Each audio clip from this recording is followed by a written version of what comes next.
ang patuloy din sa pagbaba ng water level ng Sea of Galilee simula pa noong 2018 dahil sa bad water management.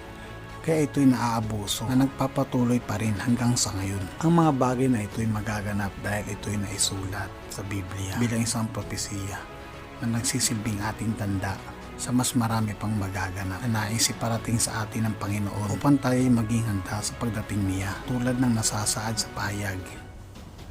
Ipinakita rin sa akin ng anghelang ilog ng tubig na nagbibigay buhay. Ang tubig na ito'y sinlinaw ng kristal ay bumubukal mula sa trono ng Diyos at ng Kordero at umaagos sa gitna ng lansangan ng lungsod.